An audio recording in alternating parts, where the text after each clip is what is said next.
Hey everyone, welcome back to Farming Mini. I'm Jason, and today I'm going to be going over a few things. One, what to do about plants or flowers that are getting too tall and leaning over. And the second thing is going to be how I'm going to fix my mess that I have going on in my raised beds. But before I get into all that, I'd like to invite you guys to subscribe to our channel, hit the like button, and follow along with some of my tips and tricks that we do here on our little farm. All right, so this is the problem that we are having. These are, I believe, called fall phlox, and they get these purple blooms on them, but the stem is not strong enough to hold them up when they get to this point into the season. Now we're in South Carolina, so we have quite a bit more warm weather coming our way, so everything still should be blooming, growing. As you can see, here are some hostas that are actually blooming again. They've already bloomed, and they were up 4 foot in some stalks flowering, but they're reblooming. So I'd like to get this area fixed up because there's still more time in the season for us to enjoy this. So there's many different ways that you can tie up taller flowering plants that are leaning over. You can put up some type of a screen, you can use wire. Again, different varieties of the flowers are going to require different applications for tying them up. We have screwed some masonry screws into the side of the brick here and have tied them up with string in the past. This year I was going through some of our area in one of our sheds, and I noticed we had these little decorative metal pieces, and they go into the ground and they have a pretty heavy duty little metal top on them. So I'm going to try sticking those on each side and then running some string across, which again is essentially the same system, but hopefully this will add a little bit nicer pop to it than just having it screwed into the side of the brick there. So I'm going to give that a shot. Now you can use different types of string or line or anything to tie it up. Some people want to try to camouflage it, and they don't really want to see it. I'm not overly concerned. I mean, this is our garage entrance, which most people use, but again, I'm not overly concerned on if you can see that they're tied up. I just want to make sure that the plants are going to be nice and healthy, and we can still see the blooms and they're not covering over the other plants we have planted there. So I'm just going to use some twine that we've had laying around, and again, I'm going to use these little decorative metal pieces for the garden and get these tied up. So again, you can use multiple different things. Fishing line is probably one of the best just because it's invisible, but I think it's a little bit harder to work with. So that's why I'm going with this little twine string here.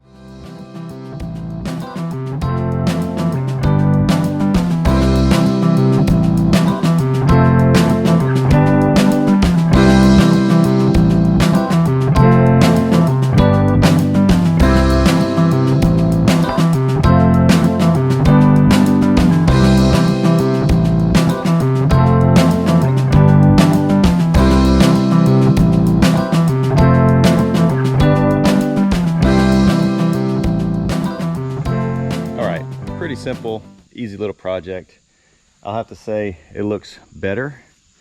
I did give them a little bit of water, so maybe that will help them. They are looking a little wilted. We've had some warm weather here, but looks a lot better. Obviously you see all the petals that are in the mulch. That was just not going to be good for them. So got them tied up. It looks a lot better, a little bit more presentable when you walk up to the door there. So that's one project. That's a very simple project, something that can make the landscape look a whole lot better with a little bit of time. Now, let's move on to the next project, which is going to be a lot more work.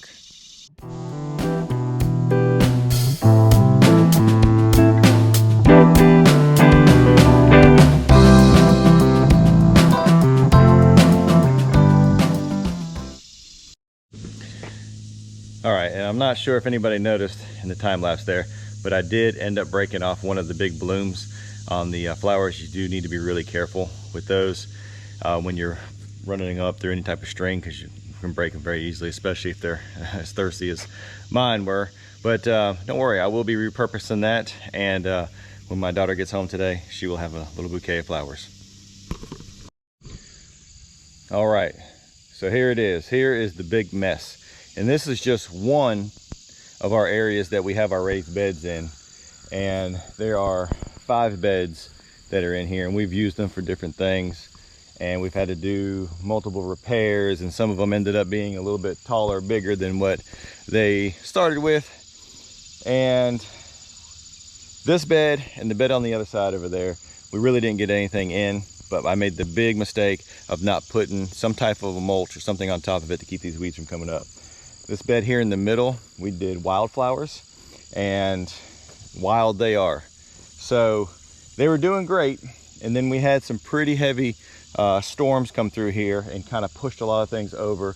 But as you can see, a lot of them are still blooming, and a lot of the stuff looks pretty good.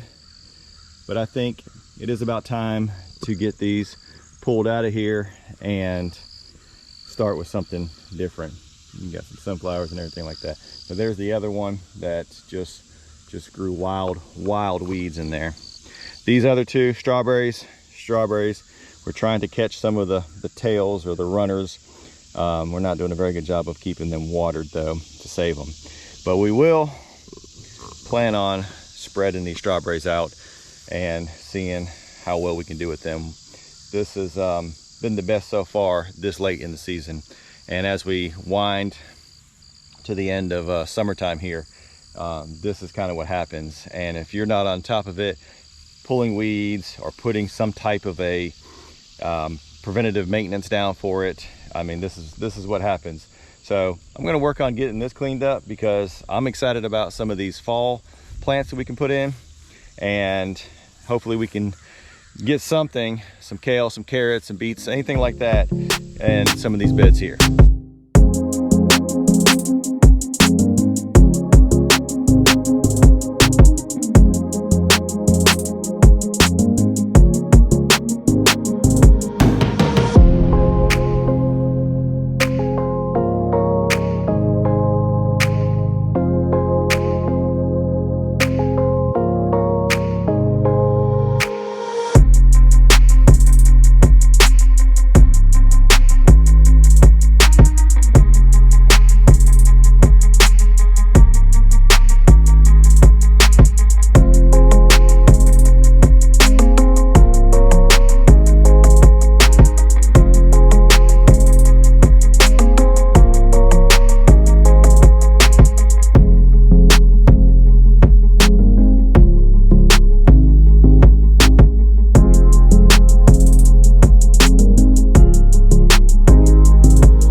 This bed's done, and this bed over here is done.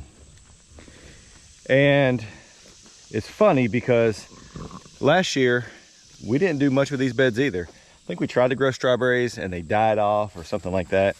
And I think we had just a little bit of pine needles or some type of mulch in there.